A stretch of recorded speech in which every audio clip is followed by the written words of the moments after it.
We are recording. Hello, everyone. This is Randina Marie, the Queen of Rapid Transformation, here with Lara, who I love so much. She is amazing, the founder of Essentially Pink, and definitely a soul sister that you want to have in your life. Besides, she knows everything. She's like a walking encyclopedia. Okay, so there we go. All right, yay, we're ready to go. So this, we wanted to do this masterclass to kind of awaken and educate women on the feminine body and the sacred sexuality and the energy and how important it is to also maintain this at the same time we're ascending spiritually. Because a lot of times we forget and we get all up in these upper chakras, and when you forget about your body, you kind of stifle the process and then you end up clogging different energetic meridians. And so we really want to engage both at the same time so we can move fast. I mean, this is why I'm called the Queen of Rapid Transformation, because I'm like, well, let's fucking do this shit now, right? Like, let's go. No more waiting. So, Lara, introduce yourself. Tell us how you got started. I know it's a beautiful story, and everyone is wanting to know you. Well, it could go on forever, so I'll try to kind of tailor it down. But my passion's always been health. I, never wanted to be sick. I watched my grandparents be sick, and actually one in particular, my grandma.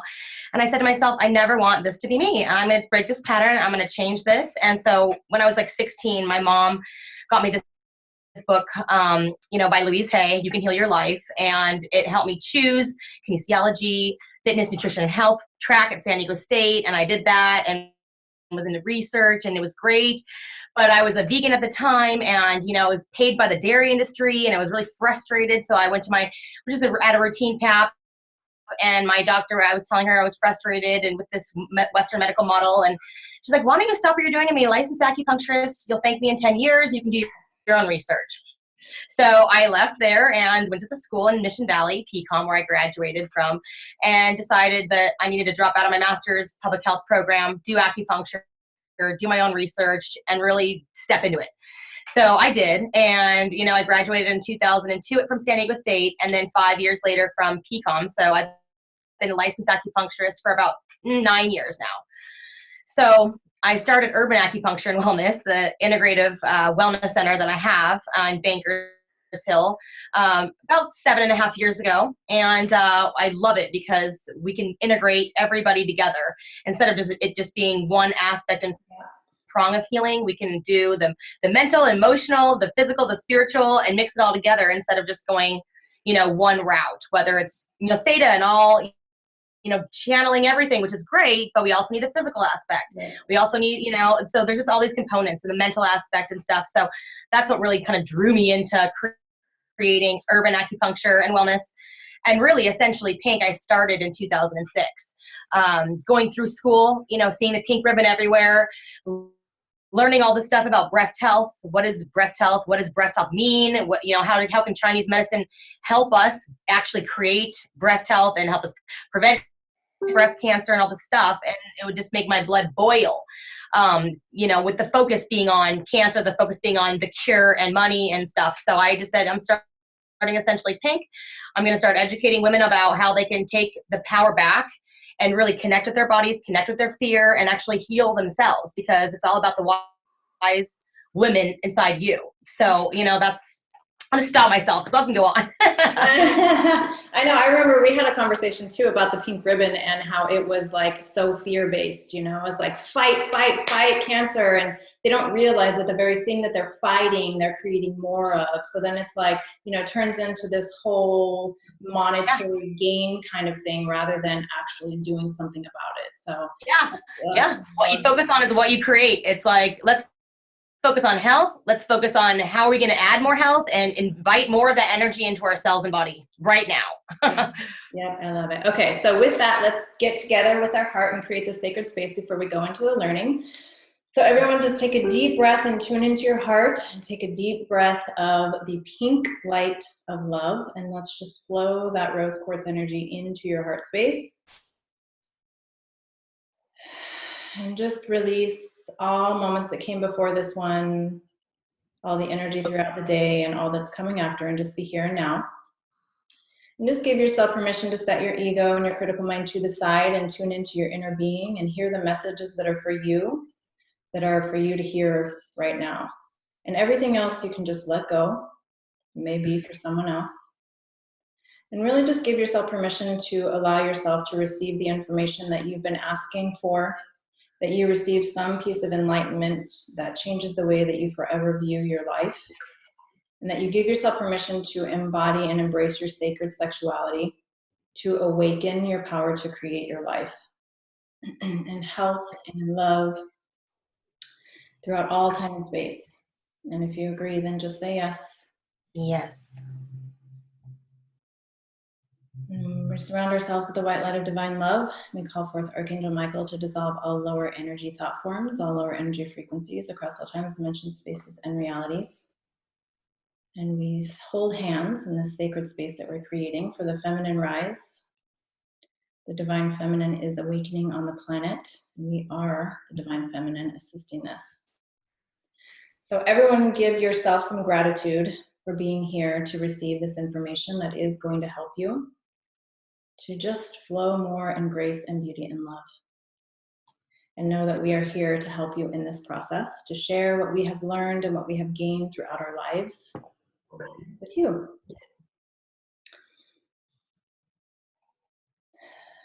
And we say these things in the name of love. Amen. Okay, so now we're all ready.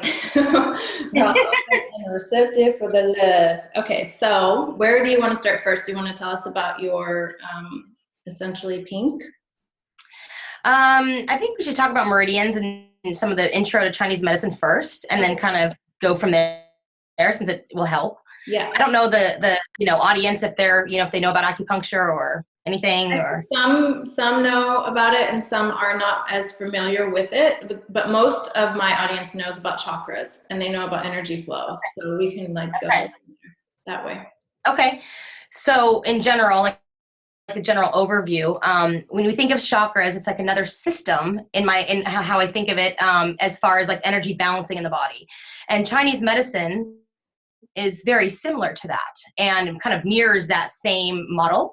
However, Chinese medicine divides everything into seasons. And then channels or freeways or pathways or meridians, as they're mainly called, are associated with each of these seasons. And so like the crown chakra and the root chakra and the middle chakra are these different energy zones, similar to the 2 meridians associated with springtime versus the 2 meridians associated with winter. And the 4 meridians that are specifically associated with summertime, which is a very unique thing. There's really like 12 to 14 main channels, and then 2 are extra associated with summertime, because Chinese medicine gives a late summer or an Indian summer, it's called. And so that's kind of how the extra 2 chakras or 2 channels get in there. But the systems are very similar in that the main goal is free flow of qi and blood, free flow of energetic movement. Chinese medicine uses a lot of qi and blood. Qi is just energy, the non-physical life force that flows within us, like prana, and that energy, right? So, and then blood is kind of just the symbol of anything fluid in our physical body that's moving inside. Mm-hmm. So anyway, I kind of wanted to kind of break down at least each season and the 2 channels associated with that. And then, kind of go into what main emotion is associated with those seasons, because in Chinese medicine, each season is going to connect to not only the meridians. I think of them as freeways, and I think of like we're California, if our body's California, there's all these freeways, the 805 and the 5 and the 101 and, all these interconnecting points, junctures. It's like we want that free flow, no traffic, no accidents, okay, so if we start now in spring, right now we're in springtime is when the liver and gallbladder energy systems are weak. So, it's basically each time we have a season, the channels that are associated with that season are weaker. So it makes sense that we have the food that is grown in the season actually strengthen the body where energetically it's weak. What are the emotions that are associated with the liver? What is what associated? What are the emotions that anger is okay. Okay, so if we take spring, okay, liver is the main, liver and gallbladder are the 2, pathways, or the 2 meridians that are weak in this season. So anger, jealousy, resentment, bitterness are oftentimes all associated with the low vibration energy of anger. And emotion is not bad or good. It's a powerful motivator. Yeah. However, when we get these emotions stuck, meaning we don't express them. Yeah. If you get really upset at somebody and you don't either tell them, email them, text them, or journal about it, or yell in the bathroom, or do a dragon fire breath, or release it in some type of way, that energy is lodging somewhere physically. Yeah, and it shows up in your manifestation too, because you won't be able to manifest when you hold on to that resentment or anger. Like it entangles you energetically. Yeah, when you're holding on or repressing emotional energy, it's basically changing the cellular energy in your body. Like it goes back to Dr. Candace Pert, the molecules of emotion. And when you're holding on to a repressed anger emotion, that is going to basically block the movement and flow of literally the cellular synapses and the peptides in that cell all the way down to that. And that block is going to create blocks of manifestation. You can't have what you want if your cells are fighting. If your cells are basically, not supporting your stability, your health, and your free flow. So it's basically traffic. I know. It's amazing. Held emotion is traffic. So it's like, okay, so I love that. I love that how all of our organs are correlated also with the emotions, because when we have trapped emotion, then we also have, trapped energy within our body, which does lead to disease and cancer. It's not just about the physical manifestation, it's about the entirety of it all. Oh, yeah. I just love it. It's fascinating. It is, yeah. So, and I can go on and on. So just kind of direct me how you want me to flow here. Okay, so let's talk about, so that's the energy that we're in right now with the liver, which makes sense because a lot of us are letting go of old things, even within the group. It's like we're processing anger, we're forgiving people, we're writing our, lists, we're burning them and replacing with what it is that we want. So we're freeing up that energy. And this is also why everyone feels the energetic release in their body during either sessions with me or even in just the classes. People write me and say, oh my gosh, this happened, my shoulder or my foot or whatever it is, and it's because of the energy that's being released from the body. So I love this conversation. It's so entertaining, and I'm so fascinated. Every time you talk, I swear I learn something new. So I want you to keep talking about the energy meridians, and you're on the flow, and I kind of interrupted you. Oh, it's good. No, it's perfect. I mean, in general, so that's spring. If we're going to talk about, just keeping it at the emotion. So spring is all about anger and the gall to set boundaries, and the gall to basically clean out the clutter and say, no, I'm not going to do this event because I don't actually want to go to your party, and not try to be a people pleaser, that kind of thing. You know what I mean? Yeah. And so we can come back to the foods and stuff. But, if we move into summertime, so after spring is summer, early summer is all about heart and small intestine. So that's fire. I mean, the energy, you get sunburned. The things that are in season in summertime are all the fruits. Fruit is water. Water is what you need when it's burning outside. So everything that we eat seasonally kind of goes along with that. So, a lot of people experience irritation, mania, insomnia, sunburn, just heat stroke. That heat kind of, vexing energy. And then the second part of summer is an Indian summer. So it's basically when the spleen and the stomach are weak. So those are the channels. So that's why it's when you think of late summer, it's the nights are so long and warm. And it's everyone, spleen, stomach energy, when it's weak, you're tired. So the energy in the universe is warm and supportive because energetically that's what we need to help balance where we're weak. So in general, that's why the squashes and just the cooked warm food towards fall are so nourishing to the spleen and stomach energy. All the orangey kind of foods are really nourishing. And then we move into fall, which is all, I should go into so spleen, stomach, let me back up, is all about worry. So the emotion associated with the spleen, stomach is all worry. So students overthinking, over planning, people that are always in their mind, really, really weak in spleen energy and stomach energy. So it just drains that, So, and I forgot to mention it, in the early part of summer. So the heart the emotion of the heart is joy. So it's almost like excess joy. And that's kind of like where I get a little out of balance because I have so much excitement and so much joy and so much like fun, flooding energy. And I'm an Aries and I'm triple fire sign and I can easily like burn out, you know? So it's like people like me have to really kind of, it's very fun. But if we don't really tame and really ground and nourish that water element, we burn. So anyway, so moving into fall. Fall is lung and large intestine. So that's all associated with like sadness, grief. Large intestine is all about letting go. Like we want to move the stool out of our body, the trash, so to speak, out. We want to let that go. But the lung protects our outer body. It protects our immunity. And so that's why in the fall, a lot of people get sick, colds and flus and, you know, immune kind of breakdowns because the lung is weaker. And so that's why it's so important to eat foods that are associated with tonifying and nourishing that meridian, that energy, more of the white foods. Yeah. And then winter is all basically kidney and bladder, and that's fear. So, you know, in wintertime, usually people get a lot of, you know, bone problems, teeth issues, knee pain, low back pain, a lot of low libido, you know, just tired, low energy. It's like the bears, they hibernate in winter. There's nothing to do. And in San Diego, we can deplete our yin easily and go to the beach and be out and about frolicking around because it's so warm. But most of the climate is cold. Yeah. To keep people inside, to keep you hibernating and meditating and calm, you know? Yeah. Yeah, one thing I want to interject here too is that, like a customary, you know, people are doing this, but what I found with myself, as long as I am keeping my emotions clear, processing them as they come up, using all of the rituals that I know to process emotion and heal and grow and taking care of my health and doing acupuncture and all of this, I am not susceptible to what society is doing. Right. Like, I'm like always healthy. I never ever get sick. I'm always in the flow of, you know, beautiful things happening. So you can outsmart that if you work with the seasons and you like, I'm lucky I have you to tell me what I need to be eating and what I need to be doing and, you know, all of these things so that I can stay on top of my game.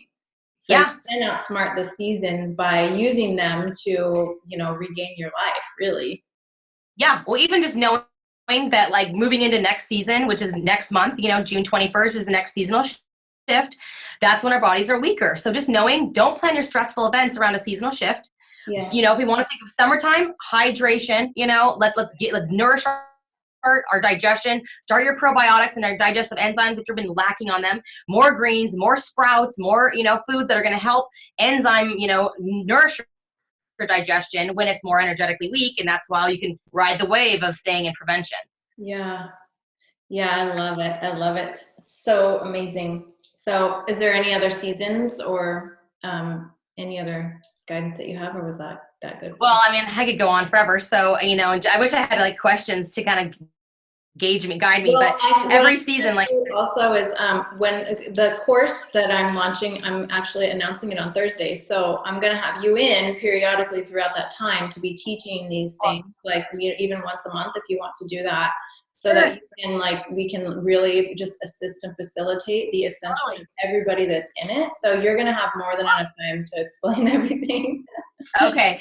But yeah, basically each season connects to 2 meridians that are weaker so that you want and learn on how to nourish them. It connects to an emotion that's, you know, more like, you know, heightened in that area, and it connects to a certain color, which is more connected to the chakras. Because eating the foods that are green right now is going to actually nourish the heart chakra, you know, which is actually where our emotions get stuck and vexed. So if we're going to stay in spring and we're going to be, you know, let's learn it out, because spring is all about the liver. Liver is all about the breasts, all about the vag, all about the every part, all of the lady parts, all the man parts. It's all the GYN and reproductive organs in general that are totally connected to the liver. And that's why I just really geek out with like liver health, because it's like my favorite season. Yeah, I know, right? I didn't even know. It's all about green. That's amazing. I had no idea. Yeah. It's so cool. It's like eating spring greens, you know? Yeah, spring into action, spring greens, eating greens, sprouts, everything that's kind of green and new. It's like what the liver craves to stay in bed. Yeah. Estrogen in the body, and estrogen is what the problem is. Yeah. Okay. So there's 2 questions. So someone says, are there seasonal rituals we can do to honor the seasons connecting with our body? Yes. And we don't have time to go through all of that in this class. So if you are doing the course, we're going to do all of that each season. So if not, then maybe Laura, you can post an overview or something Sure. if you like. And then Maria said, is there a liver cleanse that we could do? Absolutely. Cleansing is, I'm really conservative when it comes to cleansing, so I like to always start from the inside out. Yeah. However, I did try a couple colonics over the last year or two. You know, it was very unusual for me to do something that was not natural, I should say, you know, but since we are so toxic in this world, I'm like, I wanted to try it. But yes, there's, you know, and I can write some different things, you know, Facebook post if that's easier, but psyllium husk is a great way to just cleanse the colon. You know, so liver cleansing, I don't think of like, you know, doing a radical diet change in general, unless you want to do like the whole 30 or do a 3-day or 1 day of the master cleanse. You know, but there's, you know, it can shock the system and it can be hard to support if you're not really knowing about coffee enemas and diet nutrition and juicing and enzymes. You don't really want to, I mean, for me, like I'm happy to help anybody that wants to know more about how to cleanse safely. How to do things, you know, in this season to do it safely. But in general, psyllium husk internally, like more fiber is going to move the stool out. Yeah. Take an hour and fasting. Just fast for 6 hours, you know, and fasting is the most amazing way to give your organs a break and let them have actual space to heal. Right. And eliminate all those stuff. I mean, if you think of problems, it's either deficient or toxic. So that's, you know, so there's a lot, we can go into cleansing as a whole other. Yeah. We'll do a class on huge. But okay, so this is my most favorite part is the energy of the breasts, because I learned, I read in that book, The Heart of Tantric Sex, and I've seen it several other places, that our kundalini energy for women is actually in our breasts. Oh yeah.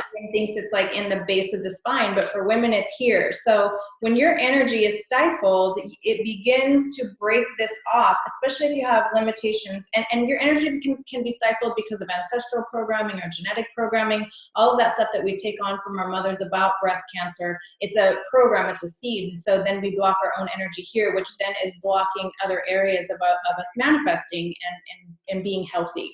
So the breasts are the most important, and so is the yoni area, because that is where your Shakti, you know, that like energy, that sacred universal, I mean, I call it a universal portal because that is what it really is.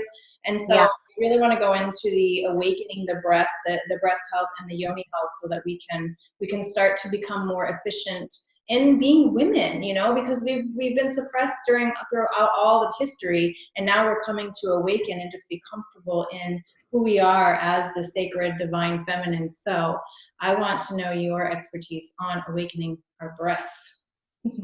Awesome. Okay. Well, first of all, awakening the breast is basically starting to do some breast massage in general. And so, you know, I can go into my protocol for the sexy steps of breast health and what that means and how the liver channels are connected. But in general, the easiest, fastest, most effective breast massage there is basically without a bra, taking, you know, putting the nipple area in the center of the palm and literally just going in circles. You can, you know, in 5 minutes is great, but that's a long time. Your arms get tired. But if you start at like 30 seconds and you do 15 seconds one way and then 15 seconds the other way, I mean, it can be a great way to kind of start used to it and start in the shower, because it's just easier to kind of get into routine, you know? So in general, when I did this, I realized that I was carrying a lot of shame in my breast area, you know, because I remember you saying that. Yeah, remember? I started developing breasts really early, and so I wanted to hide them so the boys wouldn't look at me and the girls wouldn't hate me. Yeah. And so when I realized that that's what I was doing, and then when I became a mother, they just became feeding, you know, utensils. Yeah. So it was like writing down all of the things that I was thinking about my breasts, and then, you know, surrendering that and really tuning into the energy of love and how beautiful they are as part of me, no matter what they look like, and the life that they give, and all of that while I'm doing my massaging has made all the difference. That's so awesome. I mean, in general, there's such a loaded area of like, I mean, in general, the breast is so loaded with emotion. Like you, my breasts developed early. They're large. I never wanted to run around in PE. I hated them. Then I became a mother, and then breastfeeding was so challenging. I didn't have a ton of milk since I was a vegetarian for most of my life. Blood type O, I should be eating meat, and I wasn't. And so my blood's weak, and here I am like, how is like the main area of my body that is my expertise failing me, because you know, and I would just cry and cry. I was like, here I am at 3 a.m. and I'm like my country station on and I'm like pumping and then my kids, and I'm like, oh my God, I'd get like 10 mils. I'm like, I would just cry. And like, I got to drop out of the Badass Breastfeeders of San Diego group on Facebook. I had to like, just say, okay, I'm going to do everything I can. I tried everything, you know, and it was working, you know, as far as doing theta and moving, you know, acupuncture and all the nutritional aspects of it. But I mean, there's just certain amount of things that your body can't be great at, you know, and that was just one of mine. And I think it's just my journey with Essentially Pink and with loving our bodies no matter how they show up, what they look like, you know, and just having that space of, you know what, I'm going to have gratitude for this. Like I have them, they are part of me. And if I shun them, they're going to toxify me. Yes. And I need to get on board with loving them. Yes, I know. And the amazing thing is once I started doing that, they actually became more beautiful. You know, when I'm looking in the mirror and then I'm just like, ooh, wow, they look good today. Like, hey girls, you know, like this, this is the energy of and this is where your heart is too. So if you're like experiencing broken heart, or if you have trauma around sexual, you know, violation, or shaming yourself for being a woman, you're going to stifle your energy in every place. So what I recommend that everybody who is on this class to do is when you're holding your breath, just free write. And this is what I have my women in my sacred sexuality program do also, is to hold your breath and just free write all the limitations that come up so that you can get that out of your body. So it's not just trapped here, and then burn it and let it go. Like it served you up to a point, but you no longer need it. And now we're going to start beginning to love our breaths and our bodies so that we can create the way that we came here to do.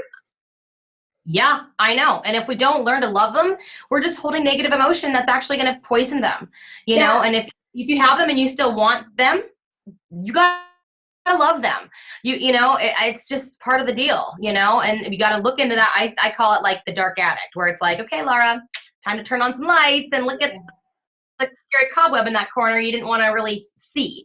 But if I don't do it, then I don't have what I want, you know? Exactly. So I know, it's so cool. And then another thing that I found too is that because we are in this collective consciousness that is all about the pink ribbon and being fearful, we already have those fears of like being, you know, especially if we have someone in our family that has it. However, if you start to send love energy to your breast, that will never happen to you. Like literally love, oxytocin, it turns mutant genes to read as normal genes. It like turns your cells to normal reading cells. Like you have to start doing this. It's not just a woo-woo thing. Like this is a real thing. And you know, and if you're interested in wanting to learn about the science of that, I love the science of everything. But you know what? Like Hurt has an amazing book and it talks about just the opposite. It's like when you hold that belief, it just, you know, you're going to hold that there and it's going to just turn against you. And it's like, no, and even if that does turn against you, you can't just cut it out and then expect it to never grow back, find your bones. You got to heal it. I mean, it'll buy you time and that's fine, but let's go to the root cause. Like what is going on? You know, where are we holding this? And sometimes it's not even ours personally. It could be held from family karma, like healing ancestral karma. And, you know, there's a really good book called Healing Ancestral Karma that I'm reading, and it's amazing how the lineages of judgment and hatred and unworthiness and, you know, all these emotions that are shame and guilt that we just hold, there's density. And it's like, this isn't mine consciously, but when you go into unconscious tracks and theta healing, I'm like, wow, there's these threads. It's like, okay, pull and release that. I choose this now. This is what I want to bring in. And then you actually invite epigenetics start working. And that's basically turning on the body's response to not express a gene that you may have. You could have the BRCA gene, you know, that so many women have, you know, this BRCA gene, but it's, you know, and with that, there's a huge higher instance of cancer with this gene. But there's, you know, the research in epigenetics is like when you hold this love energy you're speaking of that just transmutes your body and just like, oh God, just drizzles that healing, yummy cupcake energy everywhere. That turns these genes off. These genes that we don't want expressing, it, you know, it puts into sleep. It does. And you can control what's on all the good genes, you know, on all the good genes. Totally. Yeah, like it's so amazing. So even like having that breast, holding the breast, right? You could do that the same thing for your yoni, is holding that too. And Yeah. also writing down everything that comes up, because this is also, you know, the feminine power center too. So if it's the root chakra, it's the sacral chakra. And if we're blocking that energy, we're blocking everything in our lives. So this is why we titled this Your Body Holds the Keys, because it really, really, really does. It's the fastest way to see what it is, rather than having to wait for a limiting belief to come up to cause an emotion for you to be conscious enough to see, okay, where's this rooted? You could just go right there and just clear it out without having all that time to waste. Yeah. Yeah, absolutely. I mean, and the stuff with the breast is very similar with the yoni, and like the uterine fibroids and the cysts, and I mean, all the stuff that's associated with so much stuff. It's like unnecessary pain that we're holding. We just got to let go, you know. And then you got the physical aspect, which is the estrogen piece, which is cutting out hormones, cutting out the dairy as much as you can, changing onto organic, the pesticides, the non-toxic, everything, all the makeup, all the hair stuff, as much as you can, just non-toxic, so that estrogen doesn't feed and change, you know what I mean, our DNA. I will say one awesome thing that I learned that has helped me heal my yoni and in general, help me like after pregnancy, is a jade egg. I don't know if you've ever heard of it. Oh, yeah, we call them. They're great. Those jade egg green is so infrared. It promotes all jade, that. I have rose quartz. I have black onyx. I have lilac jade. I'm not kidding. Like, I'm like, how do I want to feel today? I don't doubt that. Do I want to be a love goddess? Those things are awesome to really help tone, change all the energy, because it helps you focus on, you can't drop this thing. Also in the abs too, because a lot of women have problems like getting, you know, after you have a baby, that lower pooch. Well, if you use one of these love stones and you do crunches, it works your abs from the inside out. So it like pulls it down and makes that flat. Yeah, it's awesome. I know. Perfect. I mean, forget you'll never have to wear a diaper. It'll make your abs. I know. Just keep playing with the eggs. Yeah. Yay. Okay. So what are your tips for the opening the energetic links and the meridians in the body? You know, movement is one of the main thing I do, you know, so some of the things that I start with in general is like when I wake up, I like do an energy drizzle meditation where sometimes I wake up before I don't even have an alarm, but my kids are my alarm. So, but most of the time I wake up like just before them. It's funny, like either 5 to 30, and today was like an hour and a half before they did. Yeah. And I was just awake, and I was just, you know, I love to send kind of mist energy through, and that's when I do more of the chakra, you know, colors, where I'm going through and almost, okay, so Vipassana is a type of meditation that you basically scan from the top of your head down to the tips of your toes. Yep, and it's just aware, you know, and it's just basically seeing like, what can you feel? What can you sense? What can you, you know, in general. So I'll kind of drizzle energy. And when I say drizzle, I just think of like mist energy. And sometimes I do colors. If I'm mad, you know, green in the heart chakra, blue throat, you know, all, you know, just the rainbow colors down, and drizzle that energy and really open up the movement. And that in general is just, it's easier for me to do a chakra drizzle cleanse to really flow in the morning before I even start anything. You know what the awesome thing about this is? I'm going to teach this in the masterclass that I'm doing on Thursday, but I want to share this with you really quick. If you, like, this is what I discovered at night when laying down, because I cleanse my chakras every night before I go to sleep. And if you touch on a chakra, whether it's your Godhead chakra, your soul star, your crown, your root, whatever it is, you will have an actual association with a person. So if you're feeling like blocked, it's like in that area, you're like, hey, root chakra, who is the first person that comes to mind? And you'll get a person. And so that person is metaphorically and symbolically either supporting or not supporting. So you can clear that person out of your space, out of your chakra space so try it, because it really is amazing. Like it really does. Okay.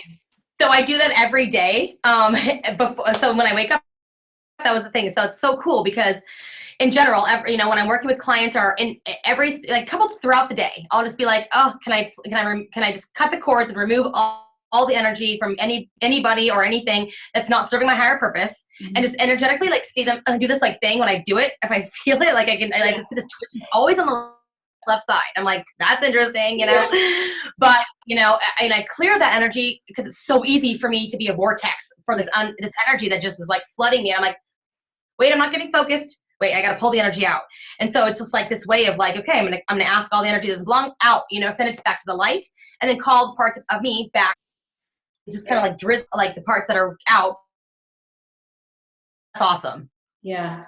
Yeah, it is so cool. I want you to talk about acupuncture because for me, I was addicted to nasal spray for 9 years, right? Like when I got pregnant with my son, and you know, like the nasal passages, then it's fear. Like when they're swelling, when you have allergies, when you are, you know, congested, it's due to fear. You know, allergies of anything is due to fear. It's not really the thing that you're allergic to. It's the emotional. Yeah. Yeah. So doing meditation and acupuncture, it was one session with you that my nasal passages were cleared and I never had to use nasal spray again. And I didn't realize that I know, right? Like on the back of the nasal spray, it even says may cause addiction. I never read that, so I didn't know, but I literally became addicted to it for 9 years.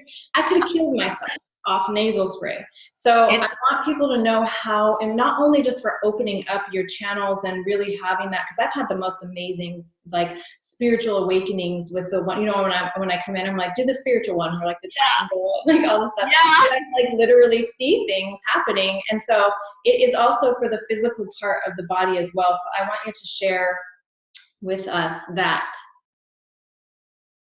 She's frozen on the left. Laura. With the ball. Oh, am I there? Wait, yeah, there you are. Okay, so the sinus is going to connect to the gallbladder channel. So a lot of the points on the feet, on the outside by like the pinky and second toe, are going to be all gallbladder points, which connect to the liver. So those are emotional flow energy, like the channels that are emotional flow oriented. Mm-hmm.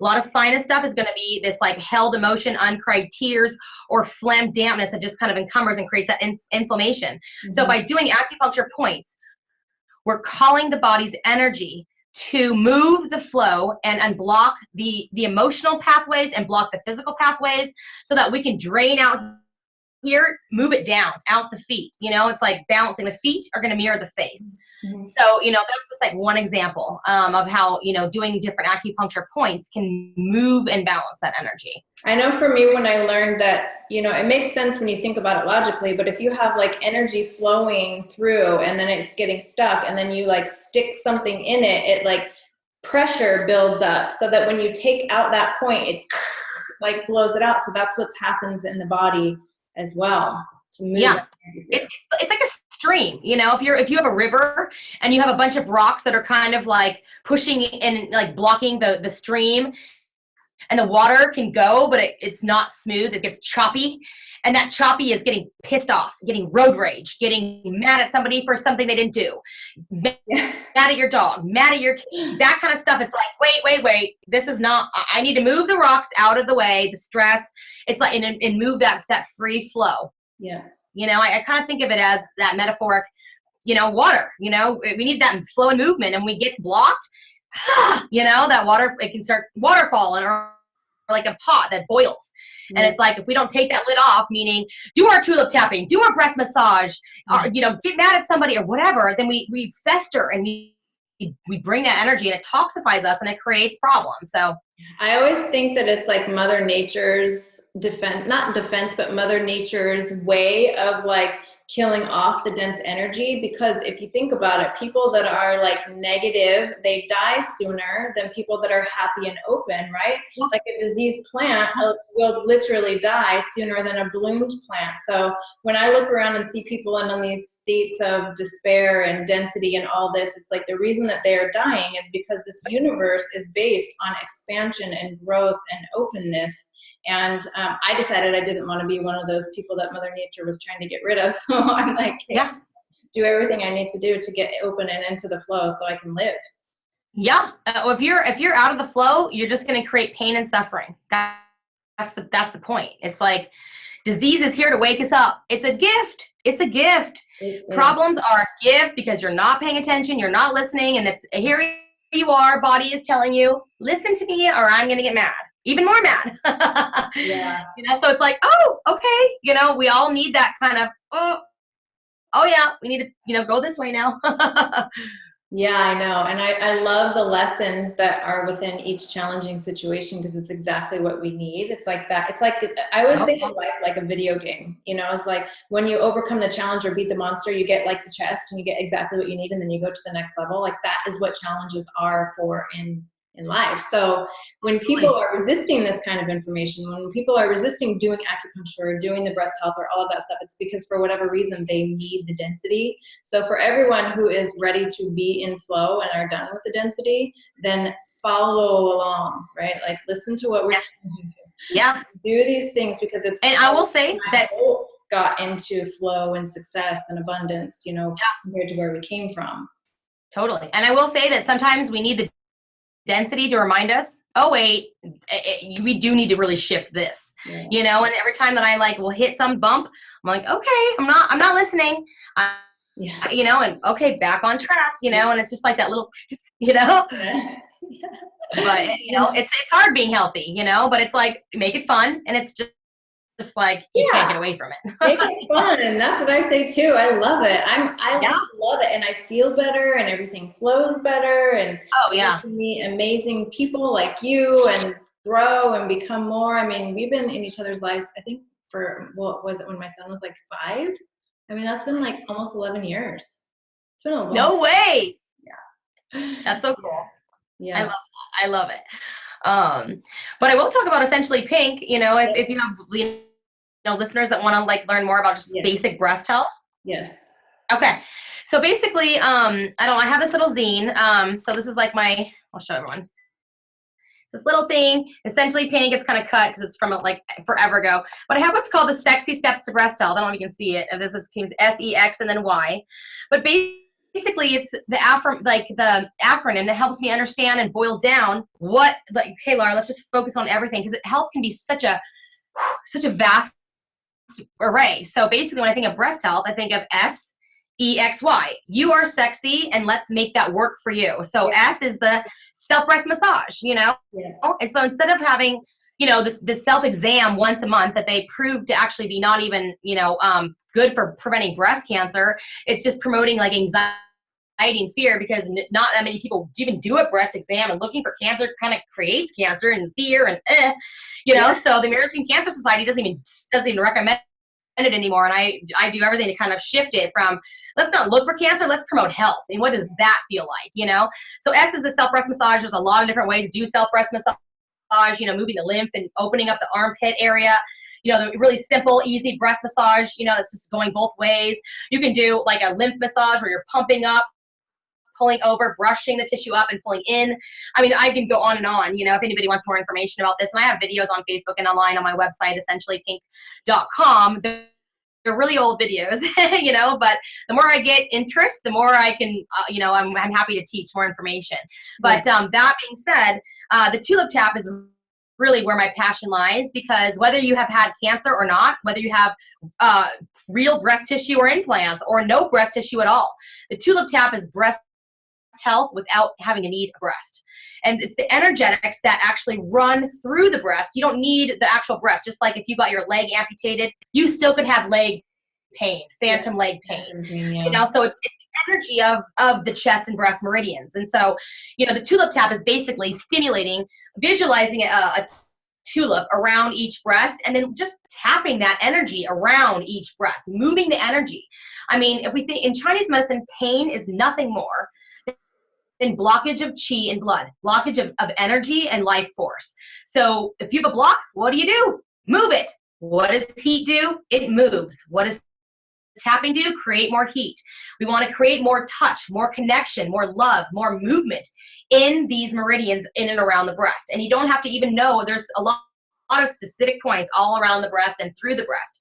But it's not important. The academics of it is not important. It's just almost like visualizing, oh my gosh, my breasts are these beautiful tulips that I want to keep like alive and loved.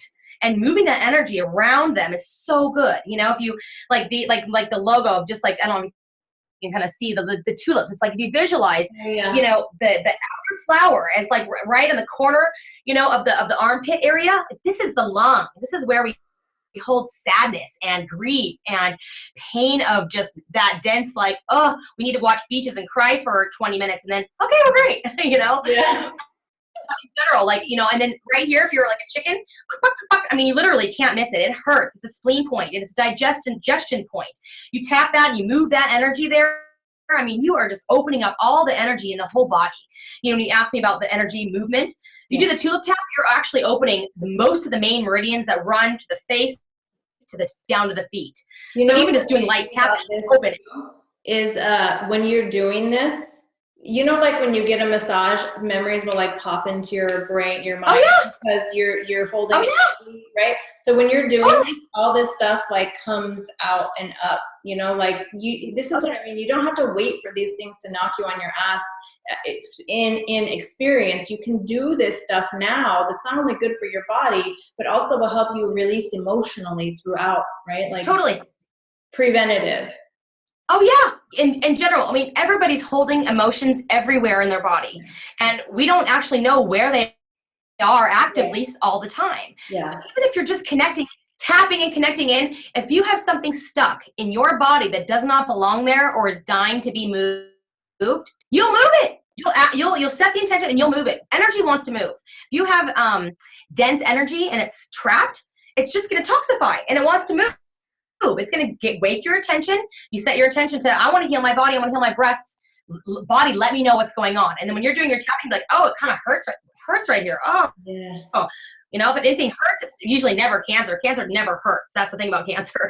So it's most likely a cyst. Most people have, there's so many women that have so many benign cysts that they're not problematic, but we want to heal them. We want to change them. We don't want them getting stronger. We don't want them, you know, ganging up. Being the when you were like, I was like wanting to open my sacral chakra, and you're like using the castor oil and massaging, and you're like, oh, you got like a mass in here, and I was like, what? And you're like, it's nothing, don't worry, we'll just massage it out, just take this home with you. And I was just like, that was really nice, like really interesting. I love that.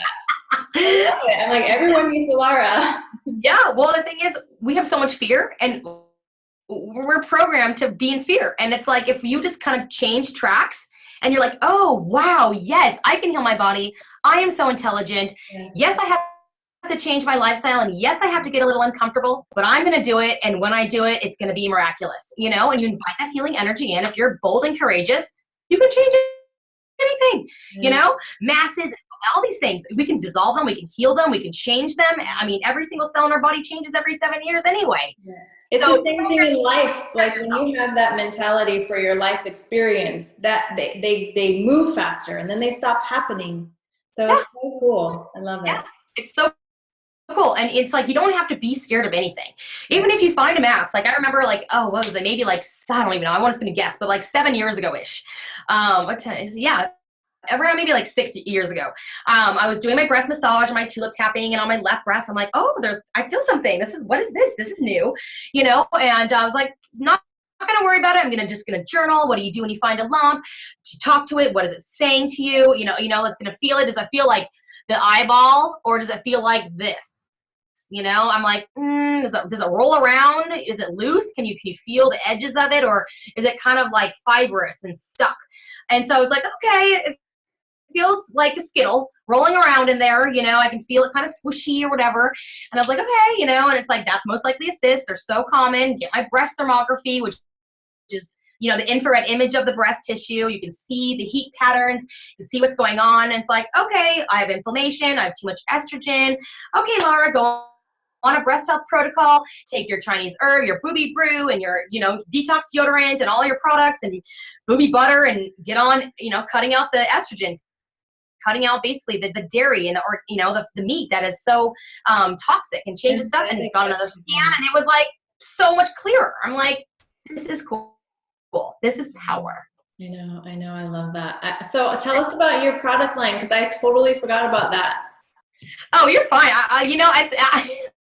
Me too, because I developed it like years and years ago, and I don't like, you know, actively like, I don't know, just talk about it in general, because I just developed it for myself pretty much, and people that I work with that have breast issues and want to be in prevention, or, you know, that just want to be in prevention, because you go in the market, there's nothing for prevention.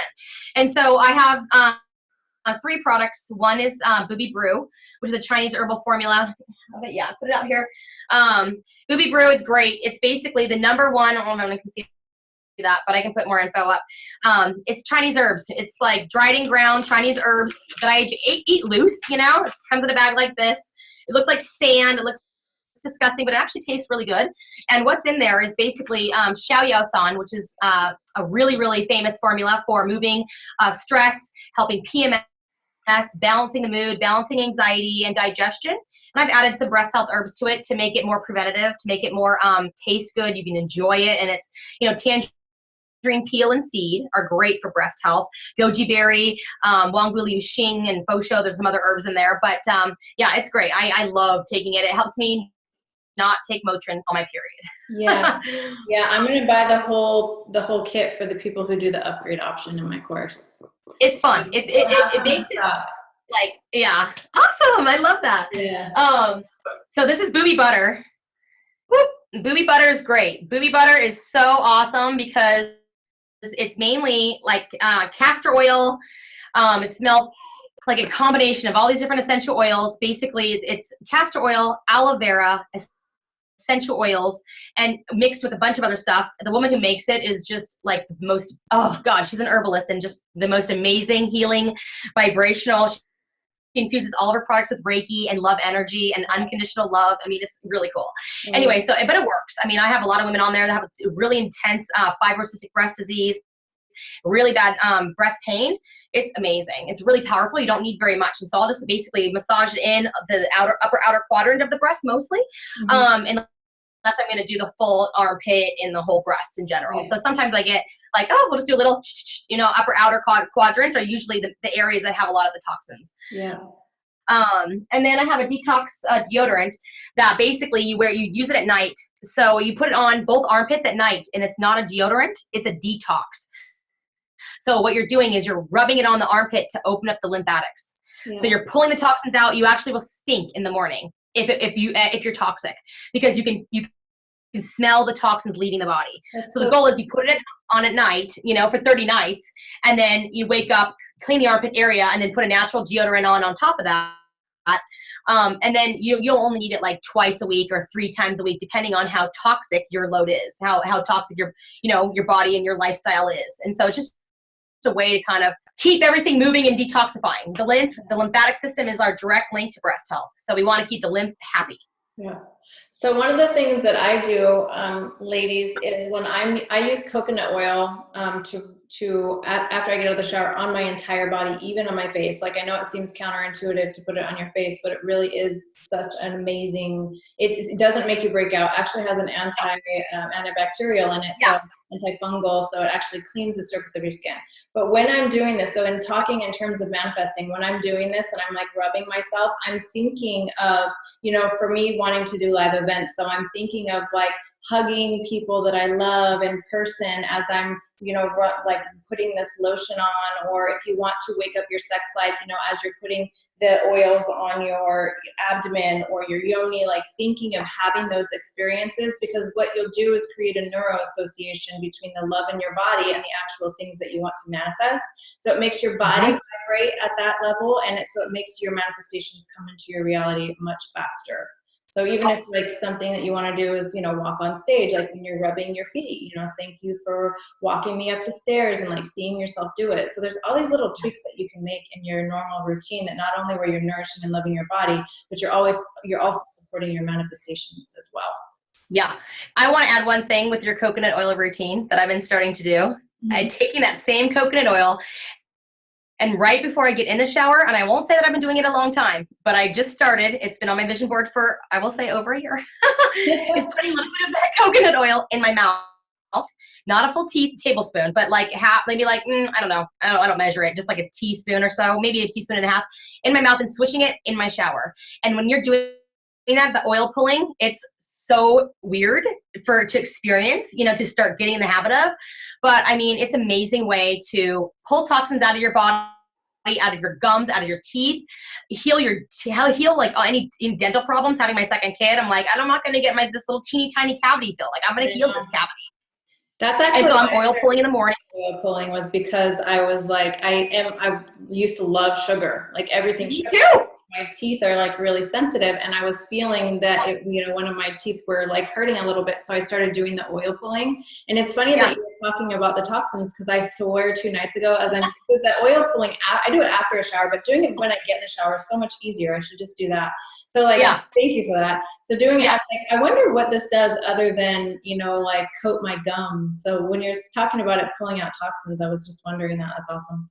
you know, you kind of spit it through your teeth, and I almost like shoot it through my different teeth, and almost like make a little game with myself, like how much noise can I make and how quiet can I be, and I move it around, because what you're doing is you're actually helping, because the gums are really, they hold a lot of toxins. The upper gums, you know, connect to the stomach in Chinese medicine, and the lower gums connect to the large intestine. Oh, wow. And so when you're, oh yeah, so gingivitis and gum disease and all of that, I mean, oh, it's huge. Dental health connects to, every tooth is connected to an organ.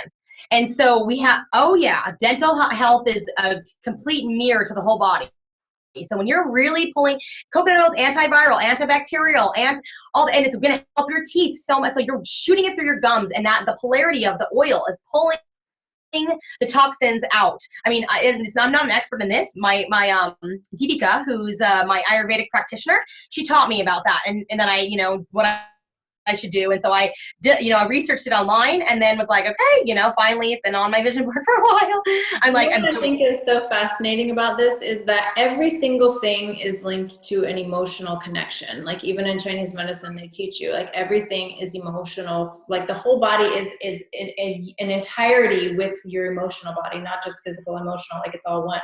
And so there's an emotional link. So I'm wondering if where one of the teeth is weaker, the organ that it links to, the emotional connection to that, if you go in and heal that at the same time you're doing all this stuff, if it like moves it faster. Of course, yeah. I can text me, and I can remind myself to get you information about the teeth and what, you know what I mean? Like, I think I have a map somewhere that like corresponds, like the different teeth and the organ system, and it's connected to a chiropractic muscle testing modality that I've been like briefly learned about. It's really cool. Yeah, I want to talk about that. That's awesome. Yay. All this is so much information, so I hope everyone brought a notepad. There's so much. So the awakening your sacred sexuality is going to be something that everyone in this group is going to be focusing on. This is something that I want you all to start really practicing, is you're waking up your kundalini energy, your shakti energy, like starting to get this flow, so that by the time when we're in the course and we're moving through, that things start manifesting for you very, very quickly. So the course that I'm doing is actually a vision board course, and what we're doing is we're taking our vision board and I'm feng shuiing it, right? And then we're going to go to work on the different areas of life according to the Bagua. So like first, like solar, and you know what else I found like while doing this is that all the different Baguas are a different color, linked to a different chakra, linked to a different even numerology. So it's so fascinating, right? Doing all this research. So this is what we're going to do, and this is where I want to see if you can come in maybe monthly and teach whatever color that is, whatever chakra that is, and have all of that, or the rituals that we need to do seasonally and all these things too, so that we can all just ascend super quick. I would love to make it really easy for you, because it can be really complex, you know, but it's like, what are the 3 top practices I need to do spiritually, physically, emotionally? What stones do I need? What foods do I need? Boom. And then you're just doing it. That's so cool. I wonder if the stones for that particular area are the same stones that actually go with that, because in the feng shui, the Bagua, there's different crystals that go with each one too.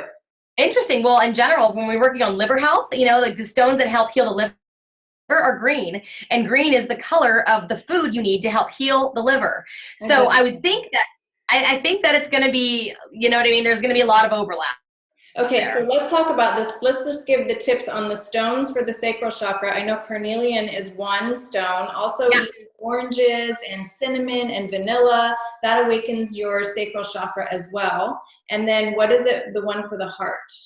So in general, so heart chakra is all green, okay? So foods that are going to nourish the heart in general are going to be rose, smelling rose, you know, having rose around you, just in general, the energy of love, healing energy, you know, but in Chinese medicine, the heart chakra is going to cross with the liver meridian. So the liver and stomach are both connected to the breast health. So I always think of, you know, the heart chakra, the breast health, the lung, heart, breast, I kind of lump it all together. And in general, almost it's like self-love. It's like that acceptance, that self-energy, you know, that I just feel like trumps everything. And when you think of like, how do we stand in our power and feel confident and feel enough? Being enough is like huge with this. Yeah. And rose quartz and yeah. Okay. So anything else you want to add? Does anyone have any questions? Yeah, see if there's any questions. I mean, I have so much to say and tangent on, you know. That's why I'm like, save it for a course. Yeah, we just kidding. 1 minute. So if there's questions, and anyone can reach out to me. I'm happy to, you know, field emails if people want to reach out to me and ask me certain things or whatever. Yeah, so good. Okay, let's see. Allison said, can you do the tapping on your whole body, or is it just for your breasts? You can do the tapping in the whole body, and I actually have a video where you can do like the whole, if you visualize a tulip flower around each breast, and you actually go down the stem of the tulip, it goes down the stomach channel all the way down to the foot and back up, where you tap the leaf of the tulip. If you were to visualize like a tulip flower coming up around the breast, the stem coming up the body, and the leaf coming over.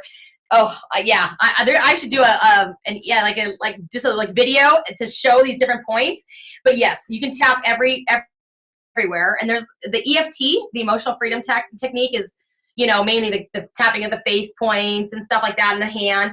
It's you know, tapping is great anywhere. Yeah. But there's an extended version of the tulip tap down the stomach channel and then back up, hitting the main points of the liver meridian. So yes, and I actually have a video on Facebook they can find. Yeah, I know. I'm trying to get you to create a virtual product because people need this information. I mean, if you could tell me what you want, I'll do it. I just need the direction. Like, come on, do it. Okay, let's see. Let's see what else. Everyone's like, I love Laras' energy. I love this. You ladies been on my life. There was one question that I wanted to answer from Amanda. She's talking about breast plants. She said, I've been considering implants. What is the thought on that and the healing energy? I would visually love my body more if it makes sense. So for me, the reason that I got implants is because I breastfed my son until he was 2.5 years old, and my boobs were like an E when he was an infant, right? I'm not kidding. Like, they were like big bowling balls compared to his tiny head. Yeah. And so when I was done breastfeeding him, they were like gym socks, you know, like I always say, like gym socks. Oh yeah. So I didn't want to have a lift because I didn't want my nipple cut off, but I did want to put implants in there. So for me, the minute I did it, I had my sexuality back. I was like, yeah, my body is just amazing and beautiful, and I felt so powerful. So I know the power of transforming any kind of energy, any kind of substance to love. So that is why I feel if you know how to do it correctly, and if you can keep your thoughts and feelings and emotions in alignment with the beauty of it all, you'll have a really good experience. So that's my take. What's yours? My take is, you know, whatever you can do to get a great bra that's going to make you feel, because like you, I have large breasts, and I'm like, what is going on? I'm like looking down, I'm like, oh my God, like, what am I gonna do? Because I've been wearing a non-underwire bra for the last 6 months, loving it. Yeah, really good for breast health. But I'm like my one of my friends actually just got her boobs done, and I'm kind of like, oh, I want my boobs to look like hers. Yeah. You know, and it's stirring all this stuff up, and I'm like, oh my God, I'm like thinking about it, like all this stuff, not getting a lift, but like, oh God, what I have, like some type of like sew the skin over. I don't know what they do, but in general, like, I understand how that feels, because it's like, oh my God. But in my mind, I'm like, okay, I'm so scared of surgery, and anytime you have surgery, it's like you open the, you know, I just treat so many women that have so much pain, you know, from like a lot of just problems. And so on that back end of the medical aspect of it is seeing the second hand of it. And clients have had them pop. And I mean, I've been through a lot of different, you know, experiences with different women with different, you know, problems that they've had with it, that it kind of, okay, Lara, how can we just get the most amazing different bra? How can I, like, my friend has these knitted knockers. They're actually knitted implants that you actually put inside your bra, and it actually pushes your breast up, and it's like this. Anyway, so I'm looking into potentially having her make me some or something to kind of make me feel like there's, you know, there's like, oh my God, a boob there instead of, but it's, you know, it's, you know, it's 50-50 in that. Yeah, I think you have to tune into you know, and what it is you want from your heart, and, you know, just weigh the pros and cons of it. I have never had a problem with mine at all. I have some friends that did pop one or did have problems or whatever. But if you have your intention, and Amanda, you already know this because you've been learning from me. If you have your intention set of what you want the outcome to be, and you hold on to that outcome intention, it will happen for you. So you just have to tune into your own self and see if it's something that you want to do, and just know that there's alternatives too. So if you're feeling like it's not something you want to do, that you do have options. Yeah, and if you do it, do some research on the quality of what's inside there, because you don't want it leaking. You want the new stuff. You don't want the old, stuff that's been going on in general. Like there's just a lot of different stories that I've read in general, the news and whatnot, and the surfacing. Yeah. So it's good to just know what's going on. One more question. So Shayla says, ways to help awaken the libido? And I know this is a question for a couple of my other private clients too and I usually recommend, different herbal supplements for them, but what is your take on how to awaken the libido? If you want to awaken libido, you got to awaken the kidney energy in Chinese medicine. So that's the adrenal health. I want to look at, before you're even going to take herbs or in general, awaken the libido. How tired are you? How, there's just a lot of energy around adrenal fatigue that connects to libido. So I want to talk to you all about the kidney energy in general and how to actually boost up that with, you can do cinnamon and ginger and other more natural herbs than a kidney tonic, let's say, that's more stressful for the system, but actually will help the libido quickly.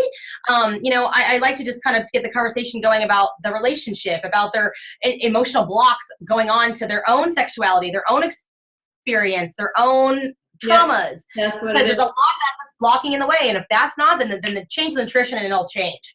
Get vitamin B, really, really get some adrenal support. Oh man, there's a lot of really high quality organic herbs and supplements that you can take for adrenal health. And, if you don't have the energetic blocks, sky's the limit with that. Yeah. But there's a lot, that goes into what we're storing. And like I said, maybe it's not conscious for us. We're holding it from our great grand, parents that we don't even know what's going on. And we need to move some dense energy out and call in the new. Yeah, even things that we heard from childhood, if we saw our mother suppressing her sexuality, or if we saw our mother with an overactive sexual experience, we're going to shut that down. Yeah, absolutely. Yeah. Okay, so let's see. When we do in the course that we are going to do a sacral chakra, awakening that. So let's get together and learn everything that we can and try it ourselves, because it's a few months out by the time we do that one, so that we can teach a sacred sexuality, awakening that, really awakening that.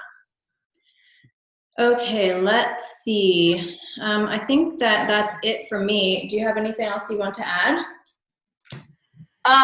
No. I mean, I feel great, and like I said, give me a couple questions, I'll go on and on, but. Okay, so thank you all for being here. Thank you, Laras, so much. I can't wait to see you in the course. I'm so excited. So I'm going to post this. Thank you, Randina. This has been amazing. I know it's been so good. There's so much information here that I would highly recommend watching it again and write down what stands out to you. And again, Lara, thank you. I will see you so soon because I need to come in. And I love you all so much. And this has been so fun. Yes, and if anybody has feedback for you that they need, just shoot it to me and I can help support that. Yeah, and Lara's in the group too, so if you guys have a question, you can just write it and tag her in it. Okay, bye everyone. Bye, Lara. Bye. Thank you, Randina. You're welcome.